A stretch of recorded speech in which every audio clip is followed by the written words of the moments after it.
विद्यार्थी मित्रांनो, आज आपण आर्थिक भूगोलातील प्रकरण क्रमांक 2चा अभ्यास या ठिकाणी करणार आहोत. मी प्राध्यापक बाळासाहेब चकोर, KVN नाईक कला वाणिज्य महाविद्यालय, नाशिक. आज आपण दुसरं प्रकरण जे आहे आर्थिक भूगोलातलं ते आहे आर्थिक क्रिया व मानवी व्यवसाय. या प्रकरणाचा अभ्यास आपण करणार आहोत. या प्रकरणामध्ये वेगवेगळ्या घटकांचा अभ्यास आपल्याला या ठिकाणी करायचा आहे. विद्यार्थी मित्रांनो, पहिल्यांदी आर्थिक क्रिया किंवा मानवी व्यवसाय म्हणजे काय याचाही संबंध किंवा याचा संदर्भ या ठिकाणी अभ्यासायचा आहे. त्यानंतर दुसरा संदर्भ आहे किंवा दुसरा अभ्यास या ठिकाणी आपल्याला करायचा आहे आर्थिक क्रियांचे प्रकार किंवा मानवी व्यवसायाचे प्रकार कुठले, त्याचाही अभ्यास या ठिकाणी करावा लागतो. साधारणपणे विचार केला तर मानवी व्यवसायाचे 4 प्रकार पडतात. पहिला जो प्रकार पडतो तो प्राथमिक श्रेणीचे व्यवसाय, दुसरा जो प्रकार पडतो द्वितीय श्रेणीचे व्यवसाय, आणि तिसरा जो प्रकार पडतो हा तृतीय श्रेणीचे व्यवसाय, आणि शेवटचा जो प्रकार आहे चौथा चतुर्थ श्रेणीचे आर्थिक व्यवसाय.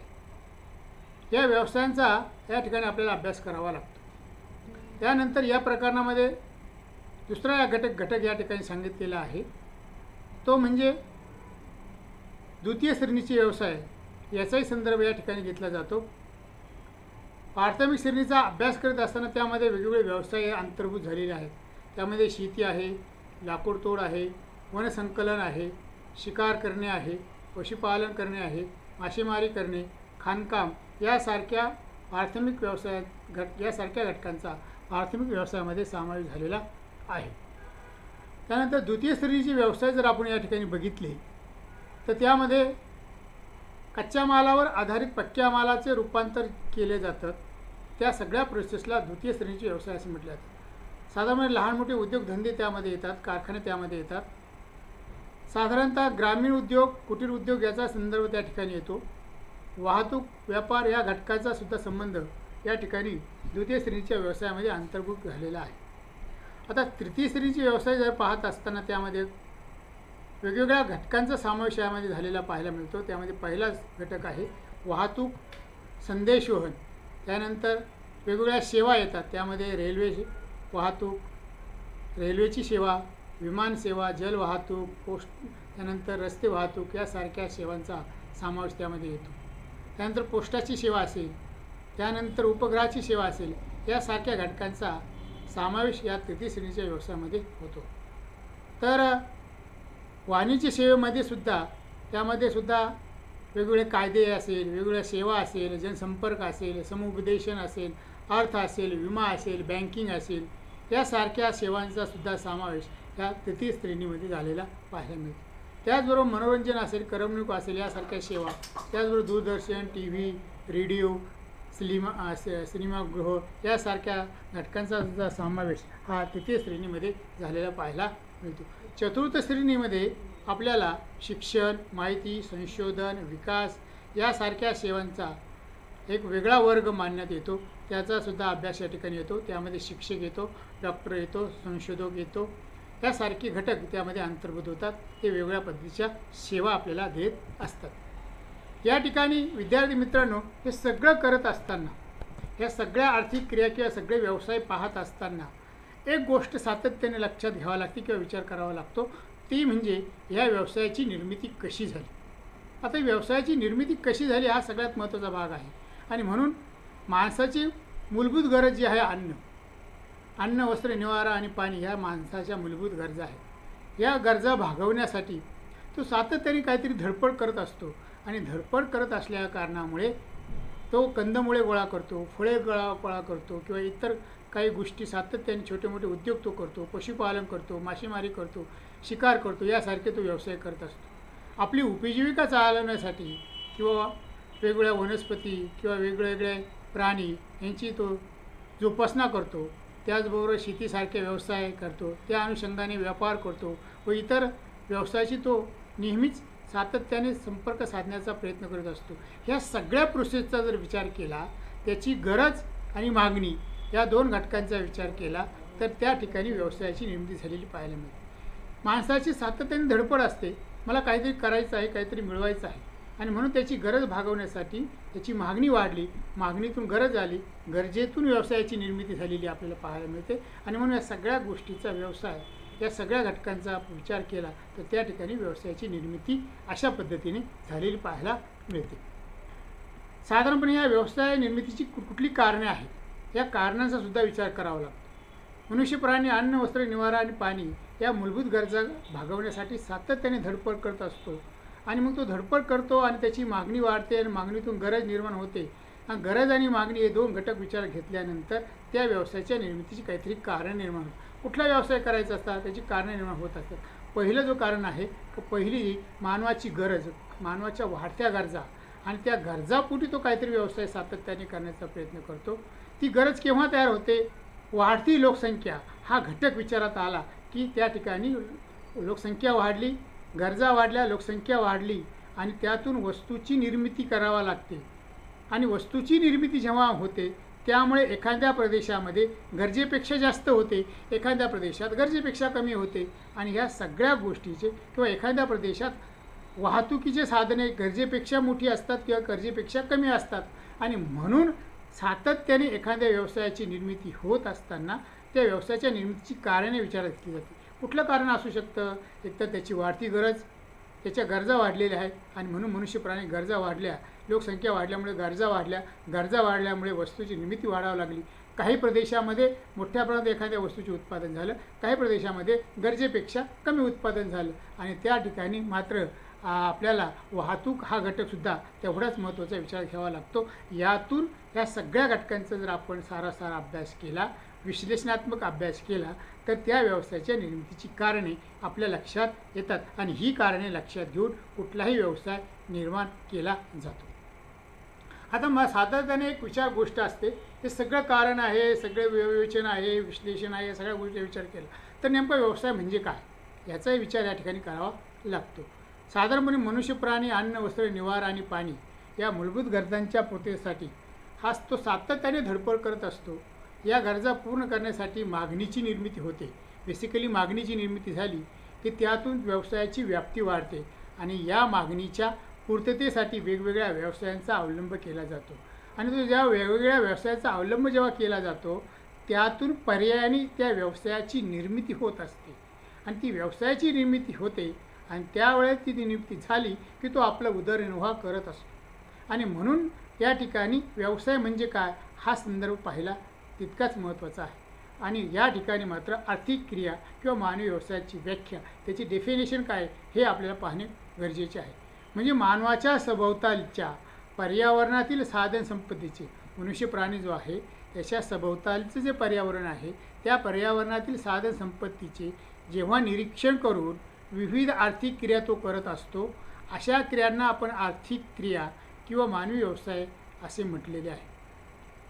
मूलभूत व सतत वाढणाऱ्या गरजा पूर्ण करण्यासाठी मनुष्य प्राणी जी क्रिया सातत्याने करतो त्याला व्यवसाय असे म्हटले गेलेले आहे.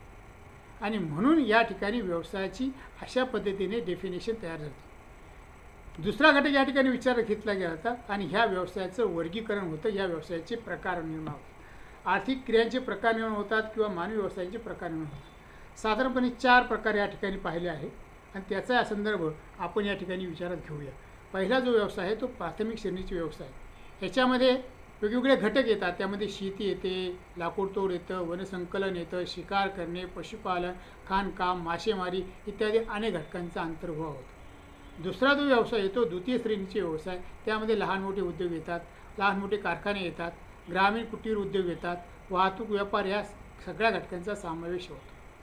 तृतीय श्रेणीच्या व्यवसायामध्ये मात्र वाहतूक, संदेशवहन, विविध सेवा, विविध वाहतुकीची मार्ग प्रकार, त्यानंतर पोस्ट ऑफिस सेवा, उपग्रह सेवा यासारख्या वेगवेगळ्या बँकिंग सेवा या सगळ्यांचा अंतर्भाव हा तृतीय श्रेणीच्या व्यवसायामध्ये झालेला पाहायला मिळतो. चतुर्थ श्रेणीमध्ये मात्र या ठिकाणी शिक्षण, माहिती, संशोधन यासारख्या घटकांचा समावेश. म्हणजे विशेषतः शिक्षक, डॉक्टर, त्याच्यानंतर संशोधक, जे बुद्धिजीवी लोक आहेत ते जे सेवा लोकांना देतात त्यांचा अंतर्भाव ह्या चतुर्थ श्रेणीच्या व्यवसायामध्ये होतो. हे अशा प्रकारे या 4 घटकांवरती आधारित मानवी जीवनाचे व्यवसायांचे वर्गीकरण किंवा आर्थिक क्रियांचे वर्गीकरण या ठिकाणी निर्माण झालेले आज आपल्याला पाहावयास मिळते आणि म्हणून याचाही अभ्यास या ठिकाणी केला जातो. आता विशेषतः प्राथमिक श्रेणीचे जे व्यवसाय आहे किंवा प्राथमिक व्यवसाय जो आहे याची काही वैशिष्ट्ये आहेत. या व्यवसायामध्ये काय आहे, नैसर्गिक साधनसंपत्ती जी आहे त्या साधनसंपत्तीचा जास्तीत जास्त वापर मनुष्य प्राणी करून घेतो. उदाहरणार्थ शेती असेल, वनांमधील वेगवेगळे वनसंकलनामधले वेगवेगळे घटक असतील, या सगळ्यांचा आपण वापर तो सातत्याने करतो. म्हणजे जी निसर्गामध्ये उपलब्ध साधनसंपत्ती आहे त्या साधनसंपत्तीच्या आपल्या उदरनिर्वाहासाठी जेव्हा मनुष्य प्राणी वापर करतो आणि त्यावर आधारित जे एखादे उद्योग करतो, व्यवसाय करतो, त्या सगळ्या घटकांचा समावेश प्राथमिक श्रेणीच्या व्यवसायामध्ये येतो. त्याला प्राथमिक श्रेणीचे व्यवसाय असे म्हणतात. हे व्यवसाय साधारणतः निसर्गातून मनुष्य प्राणी उपयुक्त असे पदार्थ गोळा करतो आणि त्या पदार्थ गोळा केल्यानंतर तो आपली मूलभूत गरज भागवत असतो. त्यात फळे आहे, फुले आहे, भाजीपाला आहे, वेगवेगळे लाकूड तोडीपासून वेगवेगळ्या साधनसामुग्री आहे, या सगळ्यांचा तो त्या ठिकाणी वापर करत असतो. या सगळ्या घटकांना आपण प्राथमिक श्रेणीचे व्यवसाय असे म्हणतो. आता या प्राथमिक श्रेणीचे व्यवसायाचे वितरण जर आपण बघितलं, त्याचं वितरण झालेलं आहे. मग ते वितरण अनेक प्रकारचं आहे. तुम्हाला मी सांगितलं त्यामध्ये सब घटक येतात. शेती येते, पशुपालन येतं, लाकूड तोड येतं, मासेमारी येते, शिकार करणे येते, वनसंकलन करणे, अशा सगळ्या गोष्टीचा अंतर्भाव या वितरणामध्ये प्राथमिक श्रेणीच्या व्यवसायामध्ये अंतर्भूत झालेला पाहायला मिळतो. शेतीचा व्यवसाय करतात. आदिवासी लोक जंगलातील वेगवेगळे जे वनसंपदा आहे ती वनसंपदा गोळा करण्याचा प्रयत्न करतात. आदिवासी किंवा मच्छीमार लोक हे मासेमारी करतात. त्याचप्रमाणे काही आदिवासी जमाती पशुपालन करतात, त्याबरोबर शिकार करतात. या सगळ्यावरती आपली उपजीविका ते भागवत असतात आणि म्हणून या सगळ्या घटकांचा समावेश हा प्राथमिक श्रेणीच्या व्यवसायामध्ये आपल्याला झालेला पाहावाच मिळतो. त्यानंतर त्याचा सगळ्यात महत्त्वाचा भाग आहे मासेमारी. हा प्राथमिक श्रेणीतला एक सर्वात महत्त्वाचा विषय आहे किंवा व्यवसाय आहे. काय आहे, हे मासेमारी करण्यासाठी काही अनुकूल अशी परिस्थिती असावी लागते.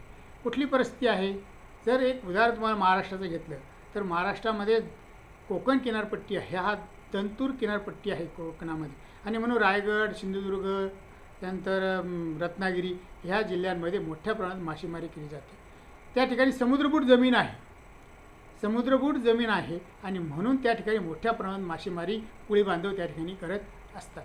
या ठिकाणी काही सरकारी संस्था आहे, काही खाजगी संस्था आहे, त्यांचं वित्त सहाय्य या लोकांना मिळतं आणि म्हणून त्या ठिकाणी मासेमारीसारखा व्यवसाय विकसित झालेला पाहायला मिळतो. हा व्यवसाय शेती या व्यवसायाला पूरक व्यवसाय म्हणून त्याचा विचार केला जातो आणि म्हणून मासेमारी हा प्राथमिक स्वरूपाचा व्यवसाय शेतीसारख्या व्यवसायाला पूरक आहे असं या ठिकाणी मला म्हणावंसं वाटतं. जगामध्ये जर आपण प्राथमिक व्यवसायाचं वितरण बघितलं संपूर्ण जगामध्ये तर वेगवेगळ्या खंडामध्ये हा व्यवसाय मोठ्या प्रमाणात केला जातो. विशेषतः हा व्यवसाय आफ्रिका खंडामध्ये वेगवेगळ्या प्रांतात केला जातो. विशेषतः आशिया खंडामध्ये चीन असेल, भारत असेल, इतर जी राष्ट्र आहे त्या राष्ट्रामध्ये आहे, न्यूझीलंड असेल, नंतर इंडोनेशिया असेल, या प्रांतामध्ये मोठ्या प्रमाणामध्ये हा प्राथमिक श्रेणीचे व्यवसाय, मग ती शेती असेल, पशुपालन असेल, मासेमारी असेल, खाणकाम असेल, यासारखे उद्योग मोठ्या प्रमाणामध्ये या जगाच्या नकाशात जर आपण बघितलं तर या खंडांमध्ये मोठ्या प्रमाणामध्ये विकसित झालेले आपल्याला पाहायला मिळतात. आता मासेमारी व्यवसायाची काही वैशिष्ट्ये असतात. महाराष्ट्राचा अभ्यास करत असताना किंवा महाराष्ट्राच्या किनारपट्टीचा अभ्यास करत असताना खाऱ्या पाण्यातील मासे आणि राज्यांतर्गत भागामध्ये गोड्या पाण्यातील माशांची 2 प्रकारे मासेमारी या ठिकाणी केली जाते. विशेषतः महाराष्ट्राला 720 किलोमीटर लांबीचा समुद्रकिनारा लाभलेला आहे. या राज्याचा जो किनारा आहे त्याला कोकण किनारा म्हणून ओळखलं जातं. त्या ठिकाणी मासेमारीसाठी प्रमुख हा व्यवसाय त्या ठिकाणी केला जातो, कारण त्या ठिकाणी पर्वतीय प्रदेश असल्यामुळे त्या ठिकाणी शेती व्यवसाय मर्यादित स्वरूपात केला जातो. म्हणून मासेमारी हा सर्वात महत्त्वाचा व्यवसाय या भागातील लोक करतात. महाराष्ट्राचा समुद्रकिनारा हा दंतूर आहे, नागमोडी वळणा असल्यामुळे तिथे नैसर्गिक बंदरं निर्माण झाली आहे आणि त्यामुळे मासेमारीसारखा व्यवसाय त्या प्रांतामध्ये विकसित झालेला आपल्याला पाहायला मिळतो. महाराष्ट्राला सर्वात मोठा भूखंड मंच आहे.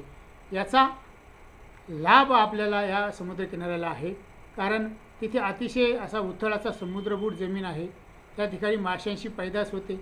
माशांसाठी उपयुक्त असलेली लेगबन नावाची वनस्पती त्या ठिकाणी मोठ्या प्रमाणात तयार होती. त्यामुळे माशांची पैदास त्या ठिकाणी त्या भागामध्ये मोठ्या प्रमाणात होते आणि म्हणून तेथील कोळी बांधव किंवा तेथील समाज हा शेतीचा दुय्यम व्यवसाय मानून, मासेमारी हा प्राथमिक स्वरूपाचा व्यवसाय मानून तो व्यवसाय मोठ्या प्रमाणामध्ये केला जातो. मग मासे पकडणे, ते वाळवणे, सुकवणे, त्याच्यावरती प्रक्रिया करणे, ती ट्रान्सपोर्टेशन करणे, त्याची आयात निर्यात करते, मार्केटपर्यंत पोहोचवणे, त्याचं मार्केटिंग करणे, यासारखे छोटे मोठे उद्योग चक्र सातत्याने चालू असतं आणि त्यातून आर्थिक उलाढाल मोठ्या प्रमाणात त्या प्रांतामध्ये किंवा त्या विभागात झालेले आपल्या पाहावयास मिळते. आता दुसरा घटक या ठिकाणी आहे वनपदार्थांची संकलन करणे. आता विशेषतः वनपदार्थ किंवा जंगलातील जी साधन संपत्ती आहे त्या साधन संपत्तीचं संकलन केलं जातं. आदिवासी प्रांतामध्ये किंवा म्हणजे जंगलाच्या भागामध्ये जिथे जंगलमय प्रदेश आहे त्या ठिकाणी शिकार आणि वनसंकलन किंवा वनस्पतींच्या वेगवेगळ्या जाती किंवा त्या वनस्पती औषधी उपयुक्त असतात त्या गोळा केल्या जातात. महाराष्ट्राचा जर विचार केला, महाराष्ट्रासारख्या राज्यामध्ये सह्याद्री पर्वतरांगाच्या प्रदेशामध्ये जंगलाचा प्रदेश आहे आणि त्या प्रदेशामध्ये वारली नावाची आदिवासी जमात आहे, कातकरी आदिवासी जमात आहे, कोकणा नावाची आदिवासी जमात आहे, तर सातपुडा पर्वतीय प्रदेशामध्ये भिल्ल आहे, कोरकू आहे. ह्या ज्या आदिवासी प्रमुख जमाती आहे, तर पूर्वेकडील महाराष्ट्राच्या भागात जर पाहिलं गोंड नावाची जमात आहे, हलवा नावाची जमात आहे. या सगळ्या आदिवासी जमाती आपल्या उपजीविकेसाठी जंगलातील फळे, कंदमुळे, औषधी वनस्पती, डिंक, मोहाची फुले, पाने, लाकूड, तोंदू पाने, झाडांची फळे, या गवत इत्यादी पदार्थ गोळा करून आपली उपजीविका चालवतात, उपजीविका करत असतात. काही जमाती मात्र शिकार करतात, परंतु अलीकडच्या काळामध्ये शिकार करण्यास कायद्याने बंदी असल्यामुळे ह्या व्यवसायावरती काही अंशी बंदी असल्याने ह्या व्यवसायात जर तुम्ही एखाद्या प्राण्यांची किंवा वनस्पतीची जर शिकार केली तर त्या ठिकाणी तुम्हाला कायद्याने बंदी आहे आणि म्हणून अलीकडच्या काळामध्ये या लोकांच्या जीवनमानाचा जीवनक्रम बदललेला आहे आणि हे लोक हळूहळू शेती व्यवसायाकडे किंवा मजुरी व्यवसायाकडे वळलेले आपल्याला पाहायला मिळतं. हाही भाग तेवढाच महत्त्वाचा आहे. तिसरं घटक आहे पशुपालन, पशुधन. हे सगळ्यात महत्त्वाचं आहे. आपल्या भारतामध्ये शेतीबरोबर पशुपालन हा प्राथमिक स्वरूपाचा व्यवसाय केला जातो. म्हणजे पशुपालनावरती आधारित, म्हणजे शेतीवरती आधारित किंवा शेतीला पूरक उद्योग म्हणून पशुपालन केलं जातं. मग त्यामध्ये काही म्हशी पाळणे, शेळ्या मेंढ्या पाळणे, त्याचबरोबर कुटीर उद्योग, त्या कुक्कुटपालनासारखे व्यवसाय सुरू करणे, त्यानंतर असे अनेक व्यवसाय ह्या पशुपालनाच्या अंतर्गत येत असतात आणि तो शेतीला पूरक असा व्यवसाय आहे. उपयोगितेसाठी आपला मनुष्य प्राणी आपली उपजीविका भागवण्यासाठी प्राण्यांची आणि पक्ष्यांची जाणीवपूर्वक जोपासना करतो, म्हणजेच पशुपालन किंवा पशुधन संवर्धन करतो. जर भारतामध्ये जर विचार केला तर सगळ्यात जास्त पशुधन गाई म्हशींचं आहे आणि मोठ्या प्रमाणामध्ये त्यापासून आपल्याला दूध मिळतं. दुधापासून अनेक पदार्थ तयार केले जातात, त्यामुळे आपली अन्नाची गरज भागवली जाते आणि म्हणून पशुधनाचं संवर्धन, जसं माणसाची जनगणना केली जाते तशी पशुधनाची सुद्धा जनगणना केली जाते आणि म्हणून आज आपण जर बघितलं संपूर्ण जगाचा विचार केला तर भारतामध्ये पशुधन शेतीबरोबरीनेच मोठ्या प्रमाणामध्ये विकसित आहे, त्याचं संवर्धन केलं जात आहे. पशुपालन व्यवसायाची आपण वैशिष्ट्य या ठिकाणी पाहूया. पशुपालन व शेती या व्यवसाय एकमेकास पूरक आहे. राज्यात व देशात हा व्यवसाय मोठ्या प्रमाणात केला जातो. या व्यवसायातून दूध मिळतं, मांस मिळतं, तसेच हे प्राणी अनेक पदार्थांची निर्मिती या ठिकाणी केली जाते, वस्तूंची निर्मिती केली जाते. कातडी असेल, हाडे असेल, लोकर असेल इत्यादींच्या सगळ्या घटकांचा उपयोग या ठिकाणी व्यवसाय म्हणून केला जातो. विशेषतः या व्यवसायामध्ये बैल आहे, गाय आहे, म्हैस आहे, शेळी आहे, मेंढी आहे, डुक्कर आहे, हे पाळीव प्राणी असतात.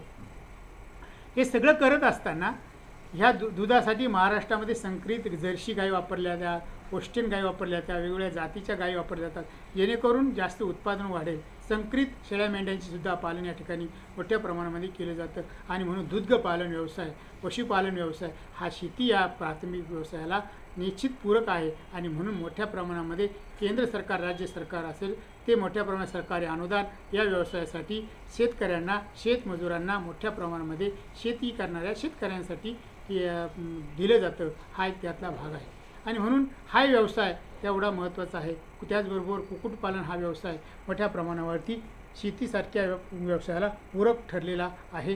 त्यातून मांस मिळतं, अंडी मिळते, त्याची आयात निर्यात केली जाते आणि त्यातून परकीय चलन मोठ्या प्रमाणात आपल्याला पाहायला मिळतं. विद्यार्थी मित्रांनो, पुढला जो प्राथमिक श्रेणीतला व्यवसाय जो आहे तो लाकूड तोड. आता अलीकडच्या काळामध्ये लाकूड तोड करण्याला मोठ्या प्रमाणावर बंदी आलेली आहे, कारण वृक्ष संवर्धन ही काळाची गरज आहे आणि म्हणून कुठल्याही लाकडाची किंवा कुठल्याही वृक्षाची तोड करताना त्यावेळेस बऱ्याच कायदेशीर बाबींचा या ठिकाणी विचार करावा लागतो. परंतु लाकडापासून फर्निचर, घर बांधणीसाठी फर्निचर त्यासाठी उपयोग होतो, कागद निर्मितीसाठी लाकडाचा उपयोग होतो. लाकडाचा उपयोग मोठ्या प्रमाणामध्ये केला जातो. जंगलातील संपूर्ण जी वाढ आहे वृक्षांची ती अधिकृत असायलाच पाहिजे, कारण वृक्ष लागवड ही काळाची गरज आहे. शेतकरी शेती करतो आणि शेती करत असताना शेतीसाठी जी अवजारे लागतात, जी साधने लागतात, ती सुद्धा लाकडापासून तयार होतात. पण अलीकडच्या काळामध्ये पहिल्या हरित क्रांतीनंतर शेतीमध्ये परिवर्तन झालं, वेगवेगळ्या आधुनिक तंत्रज्ञान आलं आणि त्या ठिकाणी लाकूडतोड हा व्यवसाय मागे पडू लागला आणि अलीकडे मात्र या व्यवसायावरती बंदी आलेली आहे आणि म्हणून लाकूडतोड ही पर्यावरणाच्या दृष्टिकोनातून याच्याकडे बघितलं गेलं आणि लाकूडतोड या व्यवसायाला बंदी करण्यात आलेली आहे. फारशी काय अशी लाकूडतोड केली जात नाही, पण काही प्रांतामध्ये किंवा काही जंगलामध्ये विशिष्ट आदिवासी लोक ही लाकूडतोड थोड्या मोठ्या प्रमाणावरती करतात आणि आपली उपजीविका त्या ठिकाणी ते करत असतात. परंतु पर्यावरण संवर्धनासाठी, पर्यावरणाचा समतोल साधण्यासाठी वृक्ष लागवड हा अत्यंत महत्त्वाचा उपक्रम भारत सरकारने हाती घेतलेला आहे, महाराष्ट्र सरकारने हाती घेतलेला आहे. कारण यातील जंगलांचं प्रमाण हळूहळू कमी होत चाललं आहे. आपल्या भूतलावरती आपल्या भारतामध्ये एकूण भूभागापैकी 32% जंगल असावे लागतात, परंतु त्याचा या ठिकाणी विचार होत नाही. तर ते आज फक्त 23% आहे आणि म्हणून 32% जर जंगल असेल तरच पर्यावरणीय समतोल राखला जाईल आणि म्हणून त्या पद्धतीने आपण सातत्याने वृक्ष लागवडीचा प्रोग्राम सातत्याने करत असतो, वृक्ष संवर्धनाचा प्रोग्राम करत असतो. आणि वृक्ष संवर्धन करणे हे प्रत्येक भारतीय नागरिकाची, प्रत्येक माणसाची त्या ठिकाणी कर्तव्य आहे आणि ते आपण या ठिकाणी केलं पाहिजे या मताशी मी आहे. तरच पर्यावरण समतोल राखला जाऊ शकतो. विद्यार्थी मित्रांनो, सगळ्यात महत्त्वाचा प्राथमिक श्रेणीतला व्यवसाय म्हणजे शेती. शेती मुद्दाम मागे ठेवला, कारण काय होतं, हे सगळे व्यवसाय जे आहे ते शेतीशी निगडीत होते आणि म्हणून शेती हा व्यवसाय भारतातील प्राथमिक श्रेणीचा व्यवसायातला सगळ्यात महत्त्वाचा भाग आहे. शेती उत्पादनात विचार करत असताना आपल्याला नेहमी ग्रामीण भागातला विचार करावा लागतो. आजही ग्रामीण भागामध्ये 70 ते 72% लोक शेती या व्यवसायावरती अवलंबून आहे आणि शेतीतून अन्नधान्य मिळतं, शेतीतून तृणधान्य मिळतं, शेतीतून नगदी पिके घेतली जातात, त्यातून माणसाची अन्नाची गरज भागवली जाते आणि म्हणून शेती ही आपली आई आहे आणि ती आपली शेतकरी आपला पोशिंदा आहे.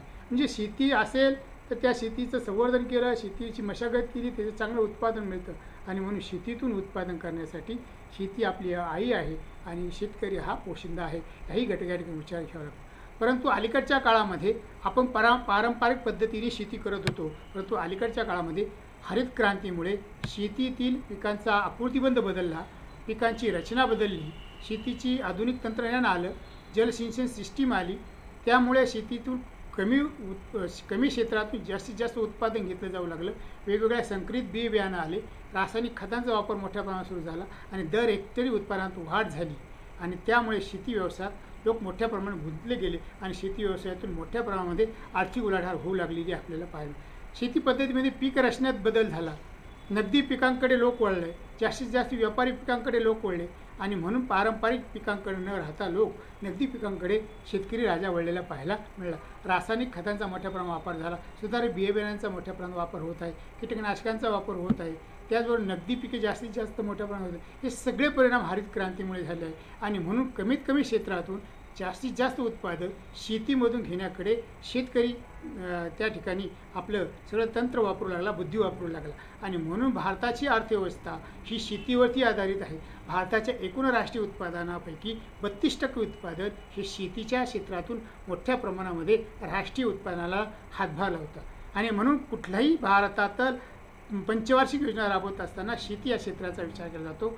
आर्थिक बजेट मांडत असताना शेती या क्षेत्राचा विचार केला जातो. तर भारतीय अर्थव्यवस्था ही शेतीवरती आधारलेली आहे. भारतातील 70% लोक शेतीवरती आधारलेले आहेत आणि शेतीला पूरक असे अनेक व्यवसाय या ठिकाणी होतात आणि म्हणून एकूणच उत्पादनाच्या 32% उत्पादन हे भारतीय शेतीतून भारत सरकारला या ठिकाणी दरवर्षी प्राप्त होत असते आणि म्हणून शेती हा भारतीय अर्थव्यवस्थेचा कणा आहे आणि तो कणा जर अबाधित राहिला तरच आपला देश मात्र सुरक्षित राहू शकतो आणि आपल्या देशाची अर्थव्यवस्था ही सुद्धा स्थिर राहू शकते. जर हा कणा बिघडला, या कणा अलीकडच्या काळामध्ये शेतकरी मोठ्या प्रमाणामध्ये कर्जबाजारी झाला, त्यामुळे नैसर्गिक आपत्ती आणि मानव आपत्ती या दोन्हींचा परिणाम या ठिकाणी झालेला आहे. नैसर्गिक आपत्ती वेगवेगळ्या पद्धतीने येते आहे. मोठ्या प्रमाणात दुष्काळ पडतो, मोठ्या प्रमाणामध्ये पाऊस पडतो, मोठ्या प्रमाणात ओला दुष्काळ पडतो, कोरडा दुष्काळ पडतो.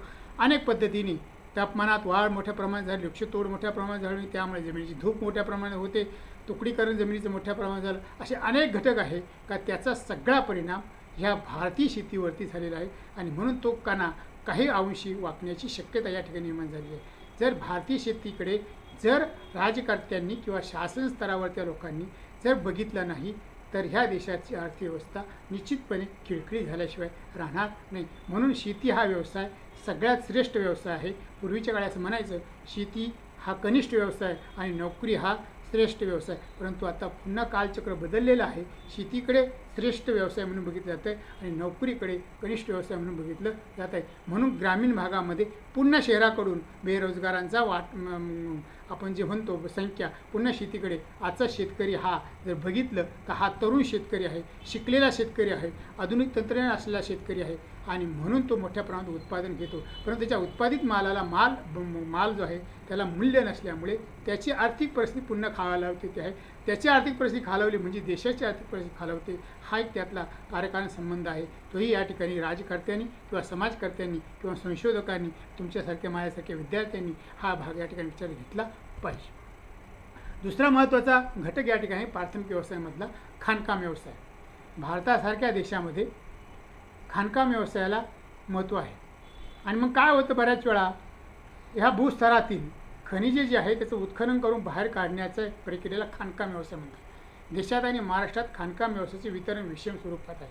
उदाहरण तुम्हाला द्यायचं झालं तर महाराष्ट्रामध्ये विविध प्रकारच्या खनिजांचा खाणकाम व्यवसाय मोठ्या प्रमाणात चालतो. बऱ्याच वेळा काय होतं जांबा जो आणि बेलसट जो किंवा दगडी कोळसा आहे, खडका आहे, यांचासुद्धा भागामध्ये या ठिकाणी हे व्यवसाय चालतो. बांधकामासाठी वेगवेगळे ह्या घटकांचा वापर होतो, खनिजांचा वापर मोठ्या प्रमाणात होतो आणि म्हणून त्यापासून मोठ्या प्रमाणामध्ये रेव्हन्यू सरकारला मिळतो. म्हणजे आपली जी साधनसंपत्ती, आता तुम्हाला एक खेड्याचं उदाहरण देतो. आपल्या गावामध्ये डोंगर असतो, डोंगराच्या आजूबाजूचा परिसर आज आपण तुम्ही बघितला, तिथला दगड जो आहे तिथं मोठमोठ्या दगडाच्या खाणी आहे, ही साधनसंपत्ती आहे. त्याचबरोबर वेगवेगळ्या दगडी कोळशाच्या खाणी आपल्या महाराष्ट्रात आहे, देशात आहे. त्या ठिकाणी त्याचं मोठं उत्खनन केलं जातं आणि मोठ्या प्रमाणात त्याचं विक्रीकरण केलं जातं आणि मोठ्या प्रमाणात हा व्यवसाय. आणि त्यावेळी पर्याय काय होतं, ती साधनसंपत्ती ही संपत चाललेली आहे, ती संपणारी साधनसंपत्ती आहे, त्याचं संवर्धन होणे तेही गरजेचं आहे. आणि म्हणून काही लोकांना त्यातून रोजगार मिळतो, काही लोक आपली उदरनिर्वाह त्यावरती करतात, त्यावरती त्यांचा रोजगार अवलंबून असतो आणि म्हणून तो व्यवसाय मोठ्या प्रमाणामध्ये केला जातो. आता हे सगळं प्राथमिक श्रेणीचे व्यवसाय सगळे बघितले. ह्या सगळ्या व्यवसायाचा अभ्यास आपण जर केला, ह्या सगळ्या व्यवसायातून निर्माण होणारी जी कच्चा माल आहे, उदाहरणार्थ शेतीतून उत्पादित होणारा ऊस आहे, हा कच्चा माल आहे, कापूस हा कच्चा माल आहे, याच्यावरती प्रक्रिया केली हो उत्पादित होणार जो पक्का माल असतो. कापसापासून आपल्याला सूत मिळतं, कापड मिळतं, ऊसापासून आपल्याला साखर मिळते आणि ती साखर मार्केटमध्ये बाजारपेठेमध्ये साखरेशिवाय आपण जगू शकत नाही. अशा मनुष्य प्राण्यांना साखरेची खूप नितांत गरज आहे, वस्त्राची नितांत गरज आहे. त्यासारखे छोटे मोठे उद्योग जे आहे, उदाहरणार्थ शेंगदाण्यापासून तेलबिया प्रकल्प आहे, सोयाबीनपासून तेलबिया प्रकल्प आहे. म्हणजे जो उत्पादित कच्चा माल आहे प्राथमिक श्रेणीच्या व्यवसायामध्ये, तो उत्पादित कच्चा माल जो आहे याच्यावरती पक्क्या मालामध्ये रूपांतर करीत असताना आणि तो उपभोग घेणाऱ्या पक्क्या मालात त्याचं रूपांतर करण्याच्या प्रक्रियेला आपण द्वितीय श्रेणीचे व्यवसाय असे म्हणतो.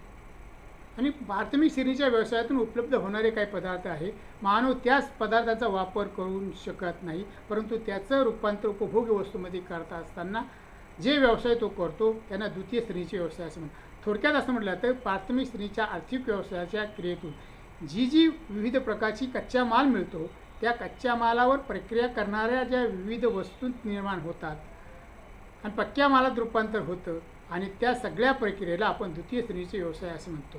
आणि या द्वितीय श्रेणीच्या व्यवसायामध्ये आपल्याला कारखानदारी हा सगळ्यात महत्त्वाचा घटक विचार घ्यायला लागतो. मग ती छोटी मोठी कारखाने असेल, मोठमोठी कारखाने या देशामध्ये निर्माण झाली. लोहपोलाद कारखाना, लोहखनिजापासून लोहपोलाद कारखाना निर्माण झाला, ऊसापासून साखर कारखाने निर्माण झाले, कापसापासून सूतगिरी निर्माण झाले, ते सोयाबीन किंवा शेंगदाण्यापासून तेलबिया प्रकल्प निर्माण झाले. ही मोठमोठी कारखाने, छोटी मोठी कारखाने या ठिकाणी निर्माण झाली. त्यामुळे ग्रामीण उद्योग, कुटीर उद्योग सुरू झाले. त्यानंतर वाहतूक आणि व्यापार हा घटक या ठिकाणी याचाही समावेश ह्या द्वितीय श्रेणीच्या व्यवसायामध्ये झालेला आपल्याला पाहायला मिळतो. आपल्या जर जगाच्या दृष्टिकोनातून जर विचार केला, ह्या द्वितीय श्रेणीचे व्यवसायाचं वर्गीकरण जर बघितलं जगाच्या नकाशामध्ये, जर युरोपीय राष्ट्र जी आहेत, या युरोपीय राष्ट्र या द्वितीय श्रेणीच्या व्यवसायामध्ये नेहमीच आपल्याला या ठिकाणी विकसित झालेली पाहायला मिळतात. बाकीचा संपूर्ण जर जगाच्या नकाशातले वेगवेगळे खंड बघितले, युरोपीय राष्ट्र हे सगळ्यात महत्त्वाची राष्ट्र या द्वितीय श्रेणीच्या व्यवसायामध्ये अंतर्भूत झाले. त्यामध्ये इंग्लंड असेल, ब्रिटन असेल, वगैरे वगैरे, युरोप असेल, या सगळ्या राष्ट्रांचा समावेश त्या ठिकाणी झालेला पाहायला मिळतो. आणि म्हणून हाही घटक त्या ठिकाणी विचारात घेतला गेलेला आहे. तिसरा घटक आहे तृतीय श्रेणीचे व्यवसाय. आता काय आहे, प्राथमिक किंवा द्वितीय श्रेणीच्या व्यवसाय ही जी आर्थिक व्यवसाय आहे, कच्च्या मालापासून त्या अंतिम प्रक्रियेपर्यंत वस्तूचे उत्पादन होते आणि उत्पादित वस्तू उत्पादनाच्या ठिकाणापासून बाजारपेठेच्या किंवा उपभोक्त्याच्या ठिकाणी पाठवावं लागते. त्याच्या दृष्टीने प्रथम आपल्याला व्यापार करावा लागतो, नंतर वाहतुकीच्या माध्यमातून त्याचे स्थलांतर करावे लागते आणि उत्पादित वस्तूला बाजारपेठेमध्ये मूल्य प्राप्त होते. या सगळ्या प्रोसेसला तृतीय श्रेणीचे व्यवसाय असे म्हणतात. मग या सगळ्या तृतीय श्रेणीची व्यवस्था जी आहे त्याचा संबंध आहे उत्पादित वस्तू जी आहे उत्पादनाच्या ठिकाणी म्हणजेच बाजारपेठेत पोहोचवण्यासाठी व्यापार, वाहतूक, संदेशवहन, व्यवसाय, सेवा सारख्या घटकांचा, त्याचबरोबर आरोग्य, कल्याण, शिक्षण, अवकाश, मनोरंजन यासारख्या सेवांचा कार्यरत असतात. या सर्व घटकांचा समावेश तृतीय श्रेणीच्या व्यवसायामध्ये होतो. या सर्व सेवा किंवा हे सगळे घटक तृतीय श्रेणीमध्ये, म्हणजे कच्च्या मालावरती पक्क्या मालाचं रूपांतर केलं, पक्क्या मालातून जेव्हा पक्का माल तयार होतो बाजारपेठेत जातो, बाजारपेठेत गेल्यानंतर त्याला मूल्य प्राप्त होतं आणि त्याला वेगवेगळ्या सेवा दिल्या जातात आणि त्यातून तृतीय श्रेणीचा व्यवसाय अंतर्भूत झालेला पाहायला मिळतो. म्हणजेच आर्थिक विकासासाठी विविध सेवा महत्त्वपूर्ण असतात. त्या पूर्ण सेवा ह्या क्षेत्राला दिल्या जातात. ते वस्तू निर्माण केली जाते, त्यावर आधारित लक्ष दिले जातं आणि म्हणून भारतीय अर्थव्यवस्थेमध्ये अभ्यास करत असताना या ठिकाणी या घटकाचा विचार करावा लागतो. त्याचबरोबर त्या ठिकाणी ह्या सगळ्या गोष्टीचं विज्ञान करत असताना त्या ठिकाणी उपभोगाची संरचना आणि विज्ञान, व्यापार, वाहतूक आणि मूल्य या घटकांचा देखील विचार या ठिकाणी या व्यवसायामध्ये केला जातो आणि त्यातून शेतकऱ्याला त्याच्या उत्पादित मालाला मूल्य प्राप्त होतं, वाहतुकीचा खर्च विचारात घेतला जातो आणि म्हणून कारखानदारी ही नेहमी कच्च्या मालाच्या सानिध्यामध्ये ऊस कारखानदारी ही नेहमी कच्च्या मालाच्या सानिध्यामध्ये आणि वाहतुकीचा खर्च आणि उत्पादित खर्च याचा विचार करून स्थापित केली जाते. कापूससारखा जो कच्चा माल जो आहे तो कापूस हा कच्चा माल त्याच्यावरती प्रक्रिया करून त्याच्या वजनात घट होत नाही, पण ऊसाच्या वजनात घट होते, उतारा कमी येतो. तसं कापसाचं नाही, कापसाचं आहे तसंच आहे. आणि म्हणून कापूस गिरण्या हा ज्या ठिकाणी मार्केट आहे, ज्या ठिकाणी बाजारपेठ आहे, ज्या ठिकाणी लोकांची मागणी आहे त्या ठिकाणी प्रांतामध्ये तो भाग त्या ठिकाणी विकसित झालेला पाहायला मिळतो. म्हणून जगाच्या संदर्भामध्ये जर आपण विचार केला तर त्या ठिकाणी तृतीय व्यवसाय जे आहे हे जगाचे वेगवेगळे खंड आहे, जगातील वेगवेगळे देश आहे. ह्या देशाचा जर विचार केला, विशेषतः उत्तर अमेरिकेमध्ये संयुक्त स्थान असेल, कॅलिफोर्निया असेल, इतर छोटी मोठी न्यूयॉर्क असेल, या छोट्या प्रांतामध्ये मोठ्या प्रमाणात हे व्यवसाय चालतात. त्याचबरोबर ऑस्ट्रेलिया खंडामध्ये हा व्यवसाय मोठ्या प्रमाणामध्ये विकसित झालेला पाहायला मिळतो. ह्या सगळ्या घटकाचा विचार केल्यानंतर आपल्या चतुर्थ श्रेणीच्या व्यवसायाकडे वळावं लागतं. अलीकडच्या काळामध्ये आर्थिक क्रियांमध्ये विशेषतः विशेषीकरण घडून झालेले आहे, विश्लेषण करून आलेलं आहे आणि ते काय आहे ते अधिक महत्त्वाचं आहे. म्हणून त्यातून चतुर्थ श्रेणीची व्यवसायाची क्रियाची उत्पत्ती या ठिकाणी झालेली आहे. त्यातून वेगळा वर्ग निर्माण झालेला आहे. ज्ञानावर आधारित असणाऱ्या, विशेषीकरणामधून घडून येणाऱ्या व्यवसायांना चतुर्थ श्रेणी असे व्यवसाय म्हटलं, कारण ज्ञानावर आधारित म्हणजे बुद्धिजीवी. मग त्या बुद्धिजीवीमध्ये कोण आलं? शिक्षण क्षेत्र आलं, माहिती तंत्रज्ञान आलं, संशोधन आलं आणि विकास आला. ह्या सेवा वेगवेगळ्या मार्गाने आपल्याला म्हणतात. मग त्यामध्ये डॉक्टर आला, इंजिनियर आला, शिक्षक आला, आर्किटेक्चर आला, संशोधक आला. हे सगळे जे घटक आहे, हे सगळे घटक आपली सेवा त्या ठिकाणी आपल्या बुद्धीच्या माध्यमातून ह्या व्यवसायामध्ये गुंतलेले असतात. आणि म्हणून यामध्ये या प्रक्रियेचा विचार करत असताना संशोधक आणि कल्पनाशक्तीचा विकास हा या चतुर्थ श्रेणीतल्या मूळ कल्पनेचा गाभा आहे. तुमची कल्पनाशक्ती आणि त्या कल्पनाशक्तीवरती आधारित संशोधन आणि म्हणजे तुमची बुद्धी कौशल्य याचा वापर या ठिकाणी मोठ्या प्रमाणात केला जातो. आणि म्हणून ही सारखी सेवा ह्या चतुर्थ श्रेणीमध्ये अंतर्भूत झालेली आपल्याला पाहायला मिळते. आणि म्हणून हे 4 व्यवसाय हे मानवाचे आर्थिक क्रियांचे व्यवसाय आहे. आणि या सगळ्या क्रिया मनुष्य प्राणी सातत्याने करत असतो आणि म्हणून तो आपला विकास साधत असतो. आपला विकास करत असताना त्याला नेहमी आपल्या अनेक घटकांचा विचार या ठिकाणी करावा लागतो आणि तो घटक मात्र या ठिकाणी विचारात घेतला गेलेला आहे. आणि म्हणून या ठिकाणी मला असं या ठिकाणी म्हणावं लागतं, ईश्वरी मला असं म्हणावं लागतं, या ठिकाणी हा घटक सगळ्यात महत्त्वाचा आहे. आणि म्हणून मानवाच्या प्राथमिक गरजा ह्या लक्षात घेता आपण या ठिकाणी मानवाच्या या सगळ्या गरजांचा सारासार जर अभ्यास केला, मनुष्य प्राणी निश्चित विकसित होतो. त्याची आर्थिक दळणवळणाची साधने उपयोगी होता आणि त्याची उदरनिर्वाह तो होतो आणि तो समृद्धीकडे निश्चितपणे त्याचं पलायन होत असताना समृद्धीकडे त्याचं वाटचाल होत असताना आपल्या लक्षात येतं.